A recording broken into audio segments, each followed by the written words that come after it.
Welcome back to another episode. We are at Burnett Heads, which is not where we thought we'd be right now. We had a bit of dramas yesterday. Pretty much nothing went right. But we spent a few days in Gladstone tidying everything up, getting some groceries, doing washing, all that sort of thing. And we're supposed to be camping at 1770 for the next few days. Didn't work out, so we're now at Burnett Heads, which is just near Bundaberg, and Josh is just going to have a go at fishing, aren't you, Josh? We'll try again. Probably have no luck again, but mate, you've got to put in the hours sometimes. Not giving up. Anyways, Queensland's set for some really nice weather today and tomorrow, so we thought we'd make the most of it, hang outside, and literally we are right on this pebbly beach, but it's not so bad, you don't get sandy. And here we are.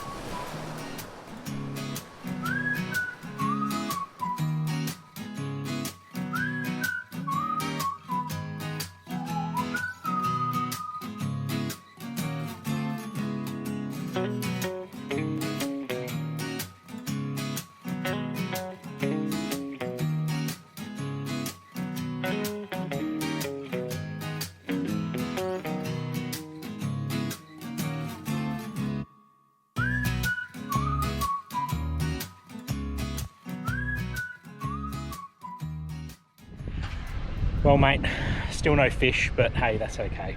We'll keep trying. But today we are here at the Bundaberg Rum distillery. We're going to go in for a tour and have a look at their museum first and then onto the tour. We have heard though that there's no electronic devices or anything that holds a battery can go into the tour because of all the alcohol and the chance, I suppose, for ignition. So we won't be able to show you this tour in its entirety, but we'll let you know how we go at the end.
So we've just been into their museum and we're now waiting for our tour.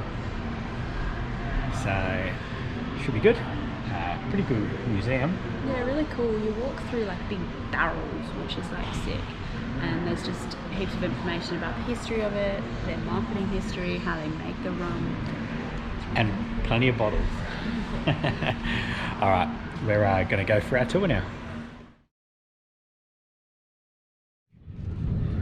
Alright, well we're done now at the tour. What do you reckon, Jackie? Yeah, it was a really good tour actually. I really enjoyed the museum, and then the tour info guides were really helpful. They took us around and showed us all the distillery, how they make their rum, explained everything really well, and it was really nice. And then yeah, we got tasting at the end, which was good. We both decided we're probably not rum drinkers, but that's okay. When in Bundaberg, try Bundaberg Rum. Exactly. It's very cool. So yeah, if you're in Bundaberg, if you're not a Bundaberg rum drinker or rum drinker in general, yeah, come and give it a go, mate. So $30 per adult and you get 2 free tastings. Alright, we'll see you next soon. So we've just left the Bundaberg Rum distillery and we're now on our way to the Childers Museum of Aviation, and Josh loves his aviation, so I think he's pretty keen to see what's there. Yeah, we saw this place on the way in. Well, I saw it because it interests me, and it's probably going to be worthwhile checking out. There's not too much to do here in Bundaberg. tourism wise. There is the Bundaberg Rum distillery, which we've obviously just done, and there's a lot of tours out to the south part of the Great Barrier Reef. However, we've got a bit of bad weather due to roll in over the next day or so, so a lot of those tours have been cancelled, so we haven't been able to get onto any of them. So we're just going to have to spend a bit more time landbound, mate. Maybe we'll try a bit more fishing. But yeah, anyway, we are here now at the Aviation place that's also got some botanic gardens, so we'll have a bit of a look, mate.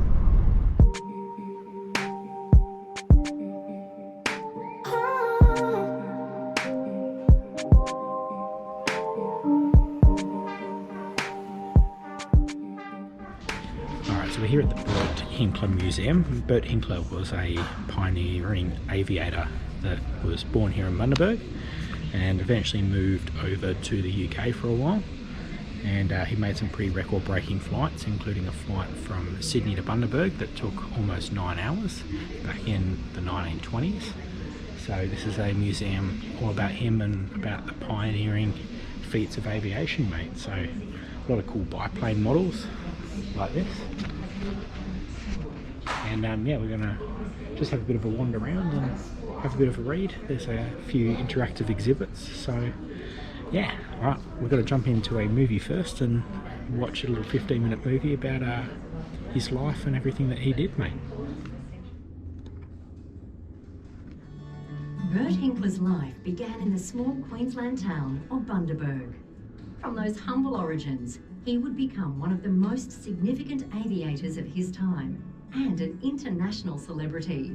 As chief test pilot for Aviation Co., he was invaluable, working at the cutting edge of aviation design and experimentation. He became good friends with key aviation figures, such as Roy Chadwick, who would later design the famous Lancaster bomber. The dream of flying from England to Australia just wouldn't go away. And by 1928, he was ready to give it another shot.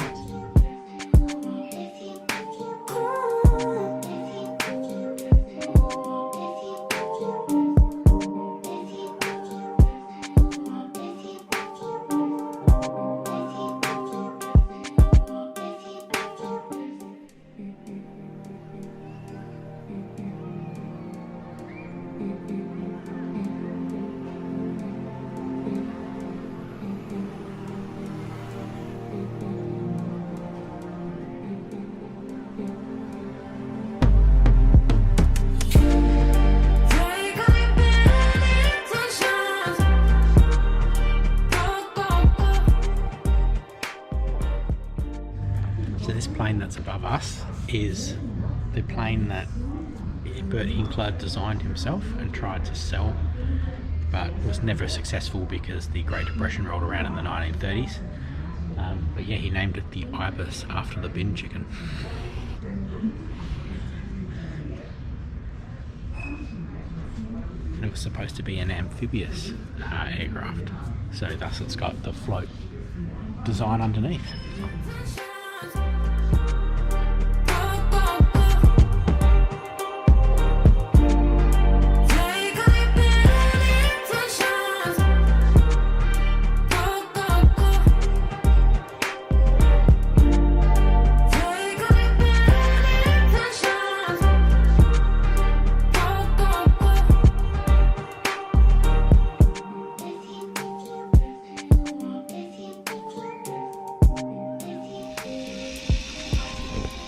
I'm never getting him out of here.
Alright, well that is the Burt Hinkler Museum of Aviation. Actually pretty decent. There's a lot of interactive exhibits here, and obviously you can check out his actual house that moved all the way from the UK to Bundaberg. So yeah, it's a worthwhile little thing to check out if you are here in Bundaberg. Probably take you a couple of hours. And anyway, we'll keep going with our trip, mate, and we'll see you very, very shortly. Well, today we're on our way to Maryborough. We've got a couple of days to kill before we're due into Hervey Bay. So this is a bit of a spur of the moment thing to go and have a look if there's anything in Maryborough. So if there is, we'll take you and show you that.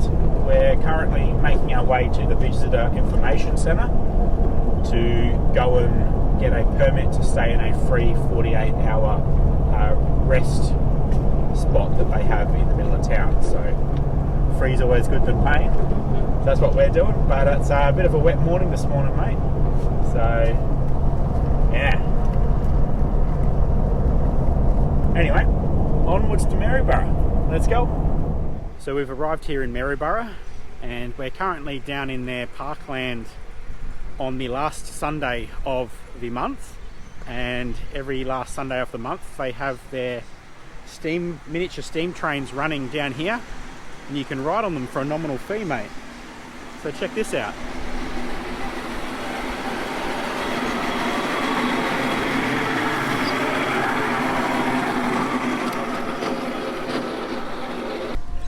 So it's all volunteer run. So they come down, yeah, on the last Sunday of every month, and maybe a Wednesday, I think, during school holidays. So anyway, we'll have a bit of a look at this, and then in this park as well there's a bit of a memorial walk for World War I veterans and those that went to Gallipoli. So we'll have a look at that as well. Alright, so we've left the miniatures, and now what's running is the full-blown train.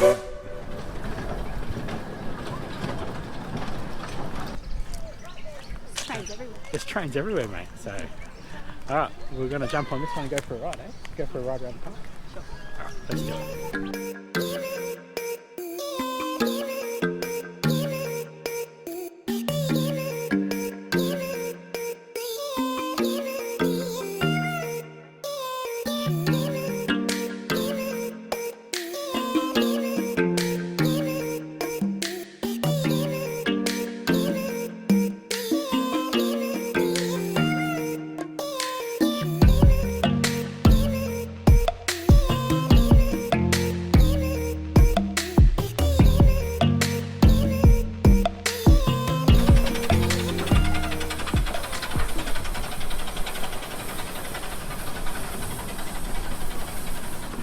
So we've just finished with the trains, and we're on our way to have a walk through this Gallipoli Memorial Parkland.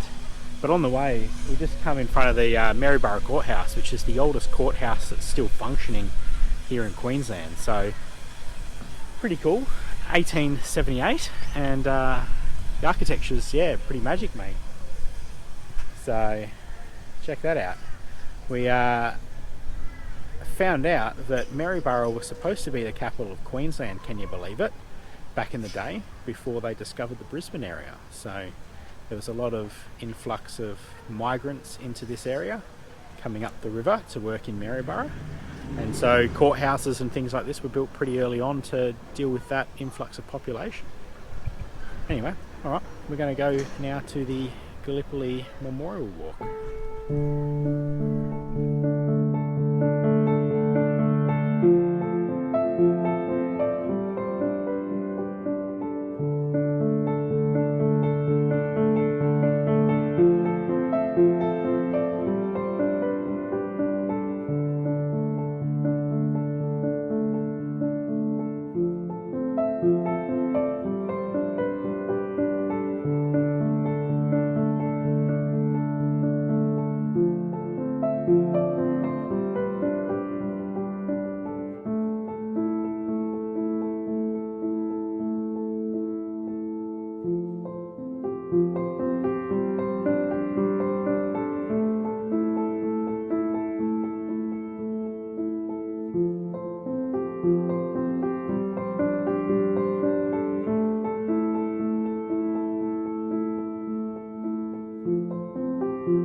Here we are at the Mary Poppins building in Maryborough. It's the building where the author wrote the stories, which then became part of the Walt Disney franchise, was born.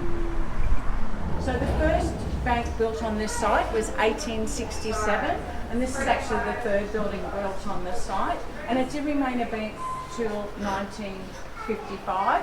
And as you can see, it was raised up from the street level because the first one was damaged by floods. The cottage where here, this little building here, the cottage was a bedroom, a kitchen and a laundry for a maid, and that maid would service whichever family came to live here. Downstairs we had dining room, internal stairs to go up, and then the pantry or the larder, and then the front part was the bank, and you'll see the vault, and then upstairs was a 4-bedroom residence, and it used to have a lovely veranda off the side there too. So it was quite prestigious to be a bank manager in those days. So 1898, a new bank manager arrived with his wife Margaret. His name was Travers Robert Goff. The next year, Margaret had their first child, a little girl, born in the upstairs bedroom, naming her Helen Lyndon Goff. That little girl later became the author of Mary Poppins stories, as well as other stories as well. And there was 8 stories in the Mary Poppins books as well. So they were only here till Helen was 1 year old before Dad was transferred on. But she did return back to Maryborough in 1922, starring on stage at our town hall in Shakespearean plays. And she actually changed her name to Pamela Lyndon Travers as her acting name, stage name. So in that time, she had 4 days to refamiliarise herself of where she lived, where she born, where Dad worked and everything. So you've read the book or seen the musical or play or whatever. So in the story of Mary Poppins, the name of the family is Jane and Michael Banks. The dad's job in the bank, in the story, was a bank, worked in the bank manager. They had the cook and the maid to look after them in the story, and the name of the town that you're in is Maryborough. So you may as well say Mary Poppins was born here too. She definitely got the inspiration for Mary Poppins here. Ready?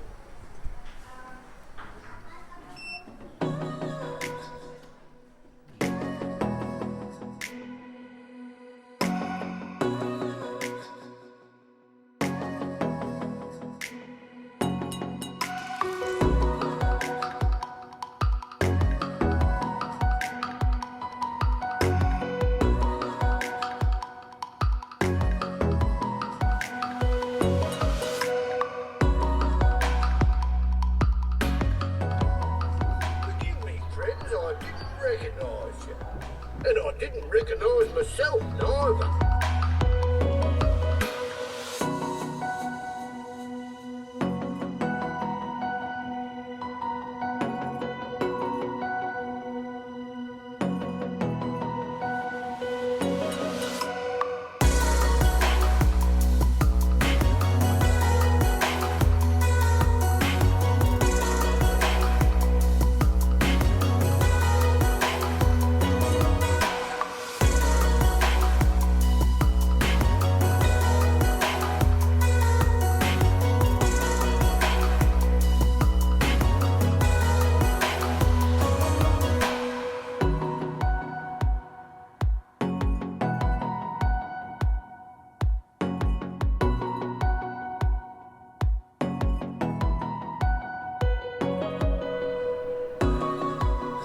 Step along, please. Don't dawdle.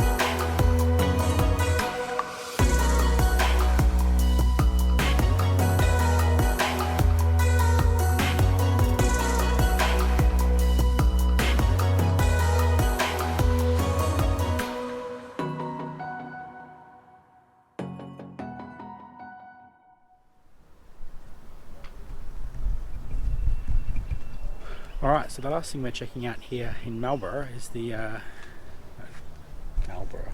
I don't know what you said. Maryborough. The last thing we're checking out here in Maryborough, English, terrible, is the military museum. So it's supposed to be quite a good one, according to the ladies in the Visitor Information Centre. So we're going to check that out now and have a bit of a look around, mate. It's supposed to be a fair bit here. Alright, let's go.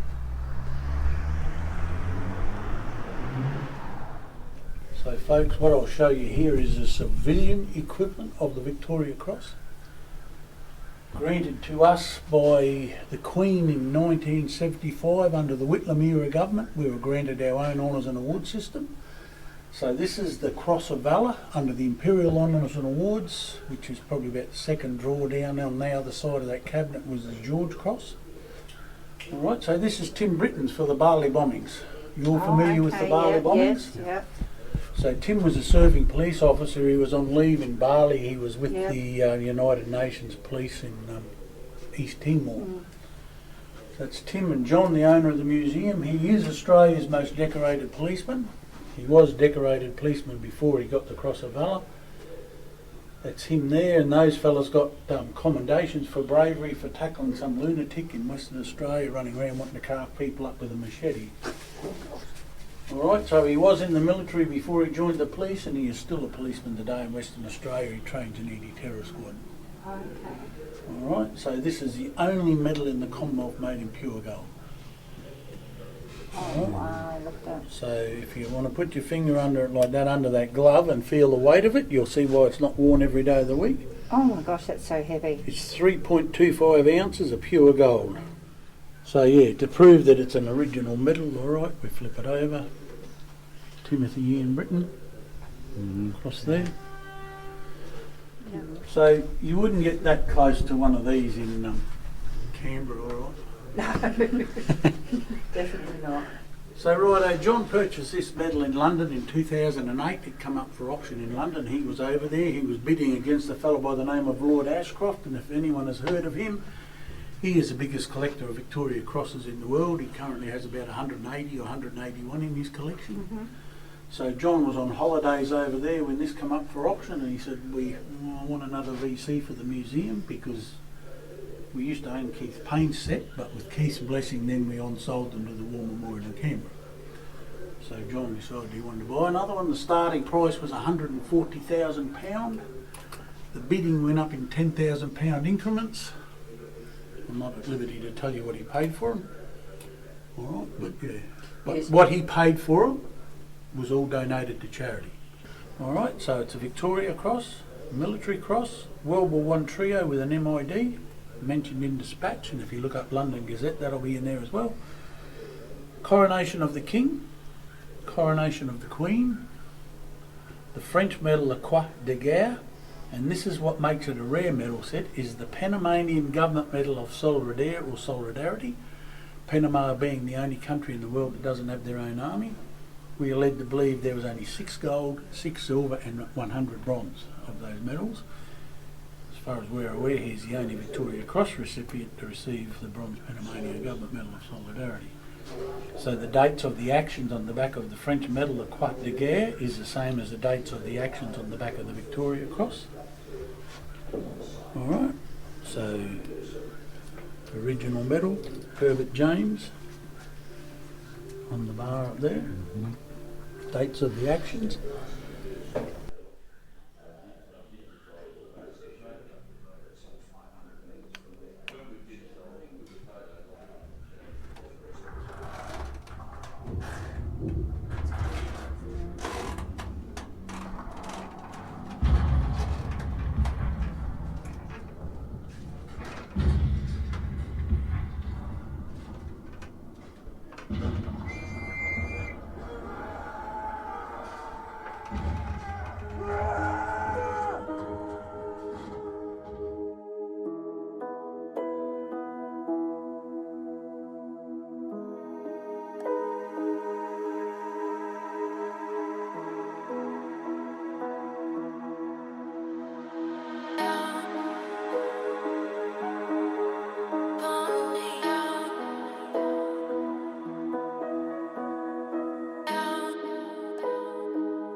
We're just leaving Maryborough now. We really enjoyed our stay. We only stayed for 48 hours at a free camp just inside of town, and that was really, really good.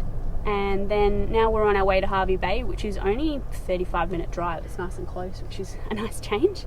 Yeah, I don't think there's too much to do there. A lot of the stuff is go across to Fraser Island, you know, and all that sort of thing, which we're going to be heading there soon.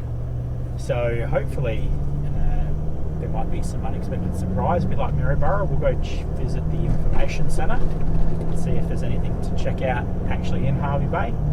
Otherwise I might give me fishing a bit more of a go. Try. Yeah, so anyway, it's a beautiful day today. We've had a couple of cloudy days in Maryborough. And a bit of rain too.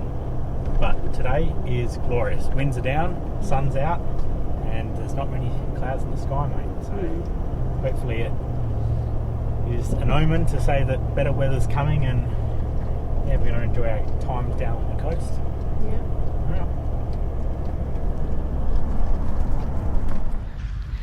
Right, so we've arrived in Hervey Bay. We're actually staying at Torquay Beach, and the caravan's just in behind there. And we're heading to the beach for some fishing, and here's the beach. Nice day today. Beautiful day. So yeah, you can see some sort of shimmering fish off the end of the little pier jetty, so we're going to try off there and see what they are, whether they're whiting or blowies, who knows, mate. But something's better than nothing at the moment, because that's all we've been catching is nothing. But yeah, nice day.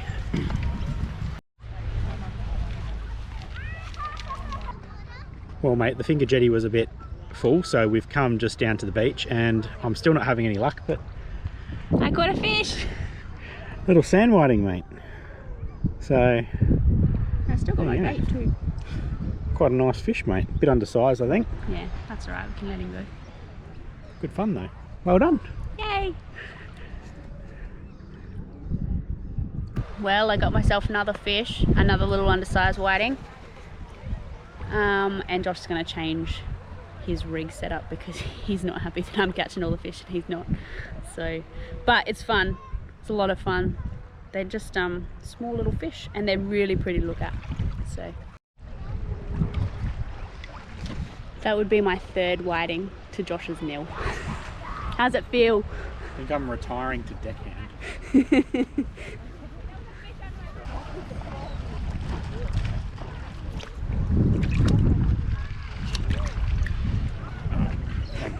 Change rigs again. I'm just experimenting with different stuff. Jackie's clearly got the optimum rig. I'm just sticking with what works, mate.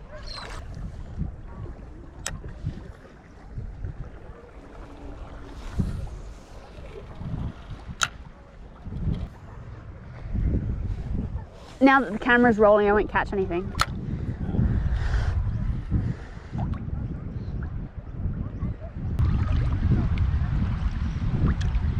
Hunting in his natural habitat. Can he successfully reel in a fish? I don't believe so.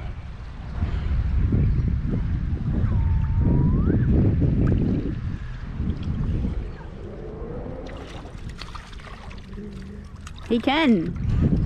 Smallest one I ever got. He's done it.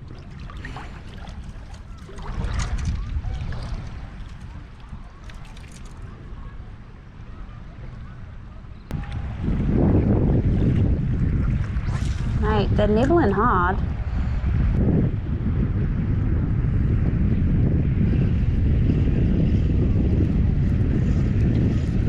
Yeah. Is he on? Oh, he's on.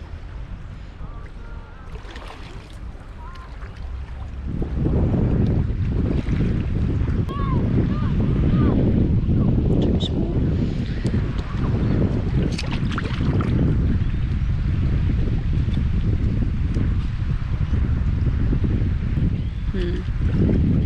I think my first one was sized.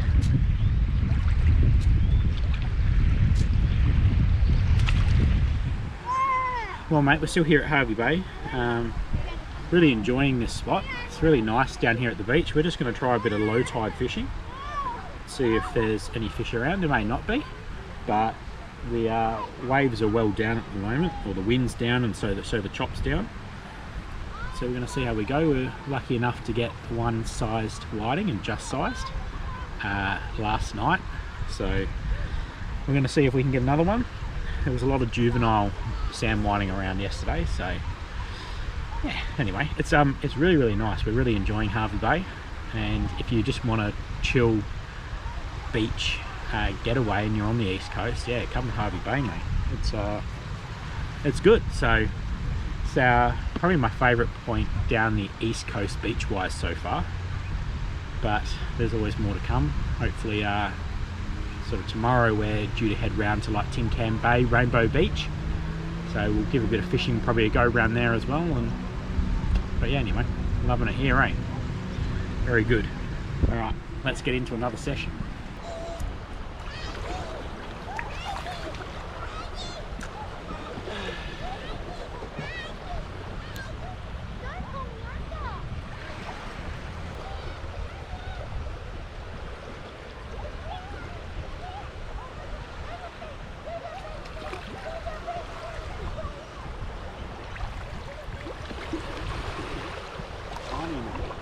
Very small.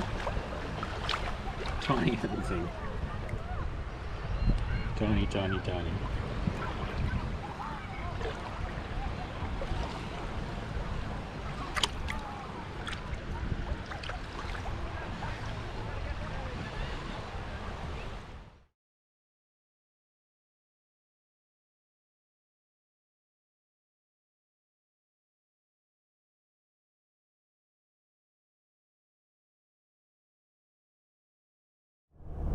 Well, that brings us to the end of our time at Hervey Bay. We're now heading another hour and a bit down the coast to Tin Can Bay, and we're going to have a stop there. That'll be our last stop for the episode at Tin Can Bay, and we're going to assess whether or not we are able to get onto Fraser Island. So if we decide that we're probably going to do Fraser, we'll also throw in a little bit of we're going to do a bit of meal prep and a bit of prep for Fraser, so we can probably cover that off with you guys if you ever want to go to Fraser. But yeah, Hervey Bay's been good. We actually ended up getting 2 sized sand whiting, all said and done, across 2 days. So there's and many are undersized. Yeah, many undersized stuff. But if you fish long enough, you might catch something you can keep if that's your thing. But yeah, it's really nice in Hervey Bay. Anyway, on to the next spot, mate. Tin Can Bay. Here we go, let's do it. Tin Can Bay. Alright, so we've arrived at Tin Can Bay, and we've just got an afternoon to do, I suppose, a few bits and pieces, bits of jobs around the caravan before we enjoy a couple of days here. So we've decided we're going to go to Fraser Island, and we're just going to do a little bit of meal prep now, or Jackie Josh drove me to the shops, that's his contribution. Yeah. So Jackie's going to do a bit and run you through what she does to get us prepped to help minimise, I suppose, your prep time and your cook time when we're doing some of these more remote parts of our travels, and just to help speed things along and yeah, make sure we've got not just our bare minimums, but we've got a bit of variety and choice in terms of what we're eating as well. So anyway, I'll stop talking and I'll let Jackie start yapping, mate. All right. Over to you, mate. What's happening? All right, so we've bought some meat from Woolies. We've got about 3 kilos of chicken, and we've got some beef patties, which we actually did buy some other meats as well, but they're kind of a pre-done meal, so they don't need much prep in terms of any of that. And we've got food still left over from when we left home, like some fish and stuff, so we'll use that as well. But this is just to restock, but also it's not just for Fraser. It's helpful, but it's better and easier to buy it in bulk. So what I'll do is I'll be slicing and dicing the chicken so I can get a couple packs out of those, and then I'll just be pre-doing these into 2 packs, which is super easy. It don't even need a knife for that. So what I do is I brought the only 240 volt appliance that we brought from home was my cryovac, my vacuum sealer, and pretty much cut some of this, put the food in it, seal it up, write on it, whack it in the freezer, you're done. But yeah, that's literally the only thing that we brought from home that requires us to be in a caravan to run because we don't have an inverter. So let's get started. So how many packs of, I suppose, or how many meal packs are you hoping to get today, Jackie? So I usually aim for 300 to 400 grams each. So if there's 30, like 3 kilos, I don't know, what's that? 10. Yeah, 10 packs hopefully. Maybe it'd probably be closer to like 8 or 9 probably by the time you cut it back a bit. So I'm hoping for that, and then yeah, I'll get 4 out of this easily. So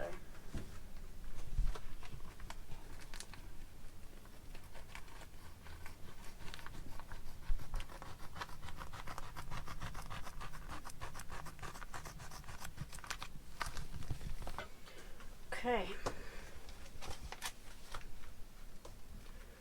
So I'll start to write on these, and then as I write I'll seal, and we just kind of go from there. So these are actually 2 different types, so I'm going to specify on here which one is which.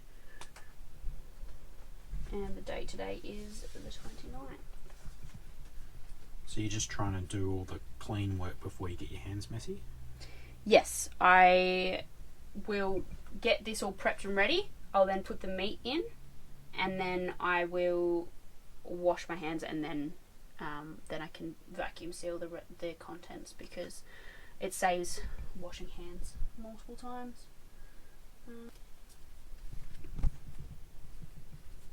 Excuse my terrible handwriting.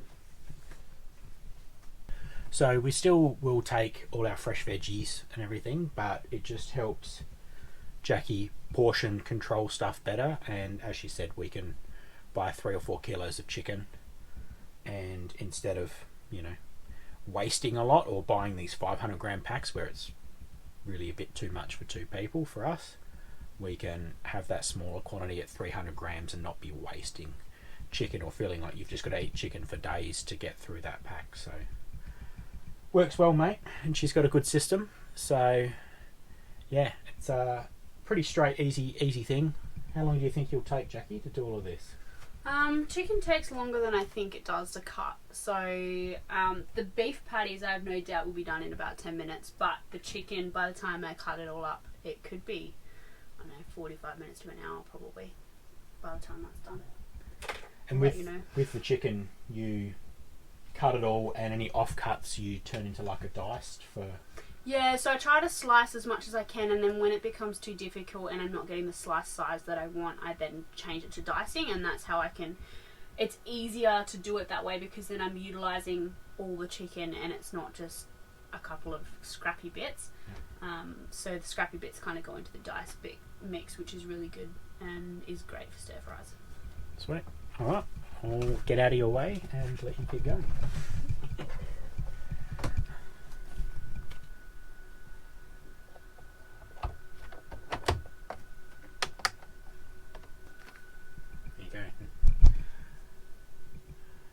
Nice sealed edge. Very good. The reason I use the Food Saver bags and not like a Kmart one is because I find the Kmart ones don't seal as well, and these are slightly more expensive, but when you're not having to throw out or cut bits off because it hasn't sealed properly, you're probably saving money anyways. I find these really good quality. Nothing ever leaks out of them, and I also like that you can write on them, whereas the Kmart ones don't have that. You just write on the plastic.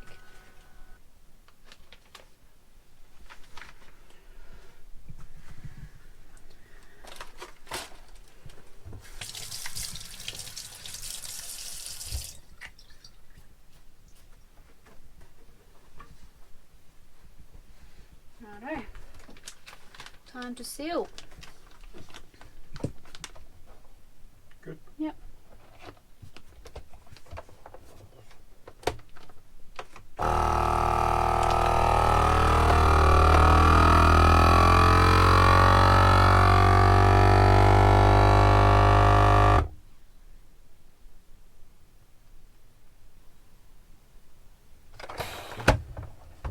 you go. Done. One pack done, just like that. And these ones will take not much longer. Alright, so we've just finished the beef patties. So we've got 4 packs, and I don't even think that took me 10 minutes. It was that quick. So super easy, and now we've got 4 meals prepped, ready to go. All I have to do is cut it open, whack them in the pan, cut up some salad items, and that's dinner done, ready to go.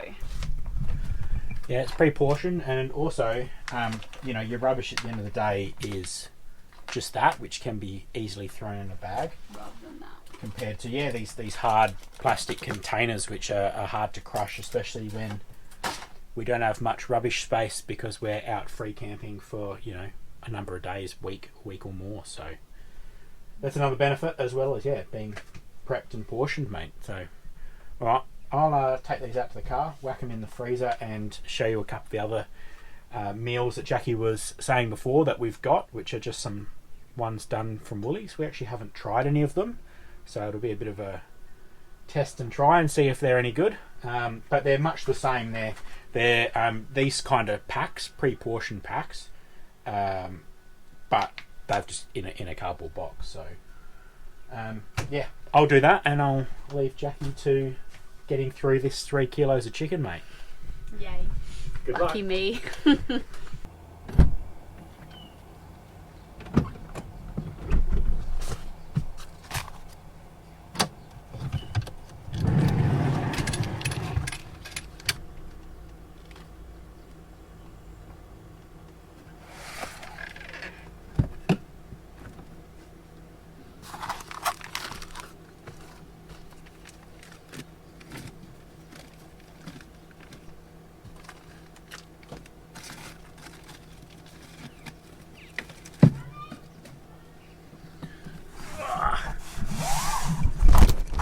Whoa, oh mate, hold on. Oh.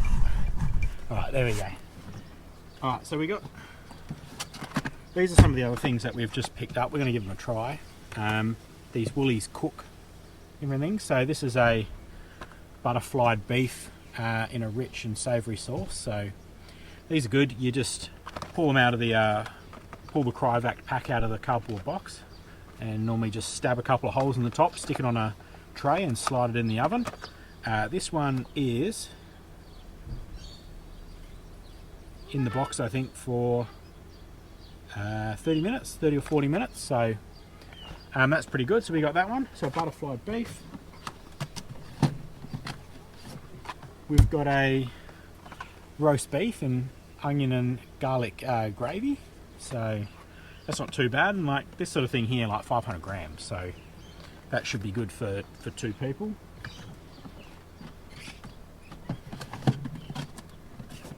We've also grabbed this one, a beef brisket in bourbon flavoured barbecue sauce. So that looks pretty good. Love myself a bit of beef brisket, so hopefully that one's alright. And the last one we've grabbed is a chicken one. So we've got this one. It's a chicken breast in a creamy mushroom sauce. So it's mainly just ease of use, right? And hopefully less clean up, especially this sort of thing. Like we don't have to carry, you know, mushrooms, and you know, they're obviously pretty delicate, so they can get crushed on the road pretty easy as we go down and through all those bush tracks. So I mean, in that sort of thing, it's just ease of use, mate. So anyway, hopefully it'll be alright, but we'll let you know. We have previously bought the lamb in like a red wine and garlic like ragu sauce, and they're killer. So we've shown them before when we came into the Atherton Tablelands, and they're mint. We've had them quite a few times. So now we're trying a few more things in their range because they're that good. So anyway, that's 4 meals of these, 3 beef and a chicken, and then yeah, Jackie's done some of the beef burgers, portioned it into a patty each for us for dinner, and now she's doing 3 kilos of chicken. So we've still in the freezer got 2 packs of fish fillets, and I think a couple of mince packs, and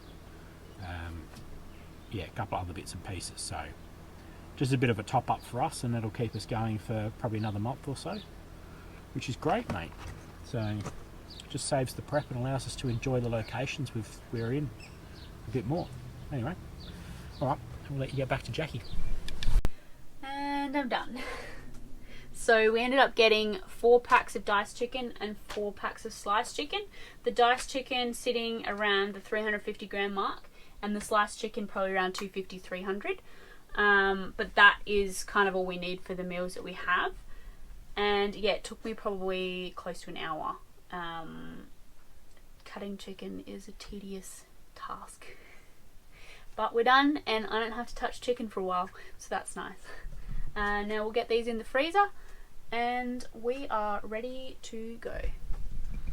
Well done, Jackie. So all up, 8 chicken, 4 beef burger patties, that's 12, and then those 4 other meals. So 16 meals, prepped for in an hour and a half or so. Yeah. Not bad. All right, well done. Well, we'll continue on with the episode and might show you a bit around Tin Can Bay. We've got to work out what we're going to do, whether we just keep trying to fish and trying to catch a few things, or whether we might go and check something else out. There's a few things happening while we're here in Tin Can Bay, so we've just got to sit down and plan out our 2 days that we have here. Go from there, mate. But we'll see you very shortly as we continue this episode.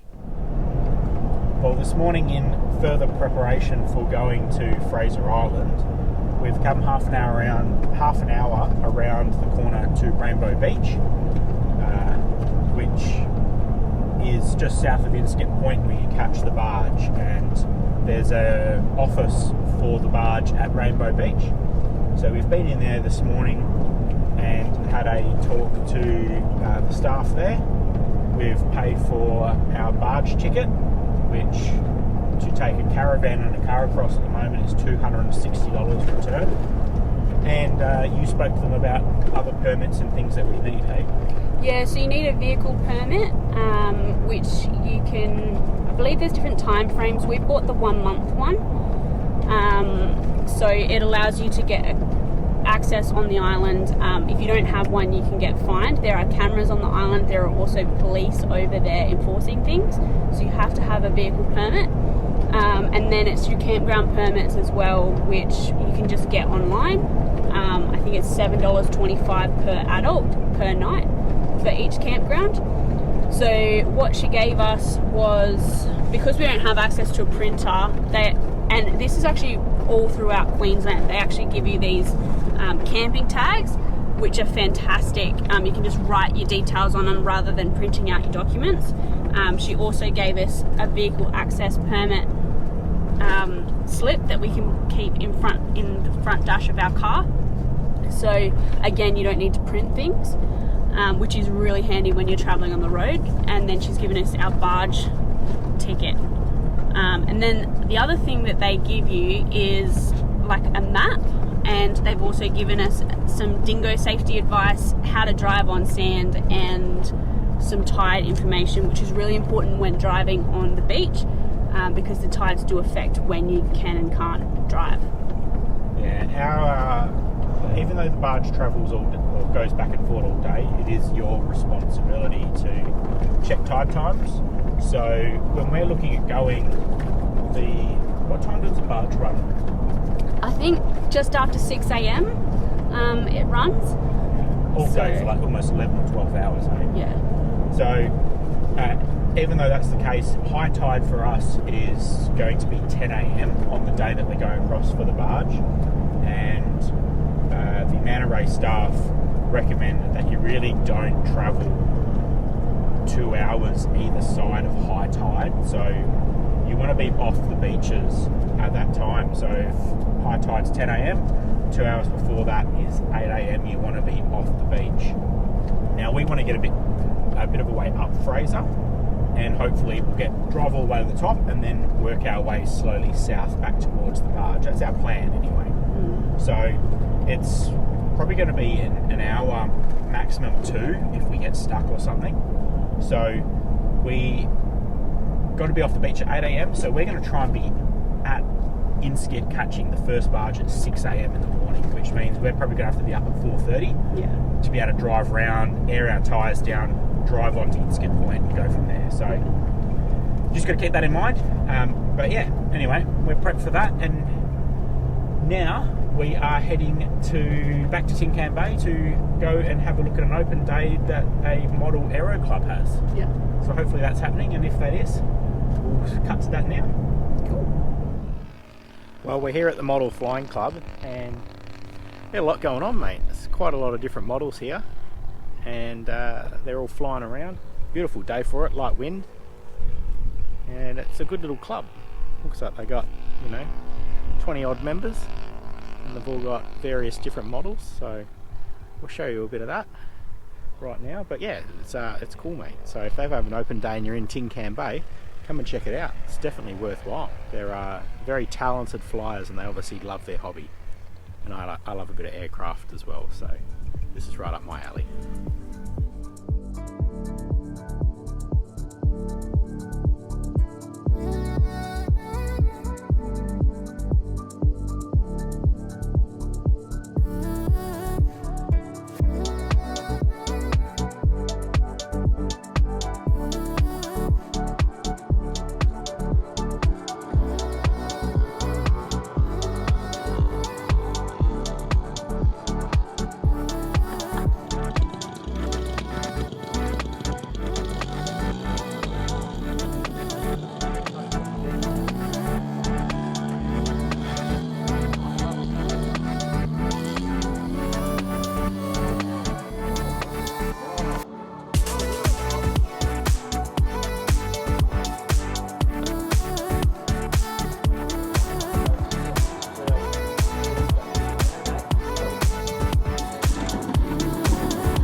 Well, we hope you enjoyed that episode. Don't forget to like and subscribe if you'd like to keep up to date with what we're doing.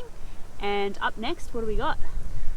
We're heading across to Fraser Island, and although we would have liked to spend more time here in Tin Can Bay, our time has been eaten up pretty quickly as we have been preparing for Fraser, filling up the car and buying food and supplies and making sure everything's getting sorted, and we're ready to go. So we're off tomorrow morning very early, but that'll all be next episode. So yeah, we'll see you then.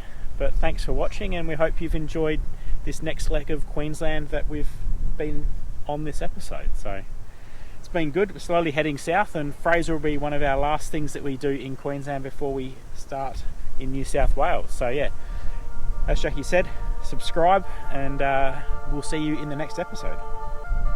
Anyway, check out these sandy flats, mate, on low tide here at Tin Can Bay. It's not bad. All right, bye bye.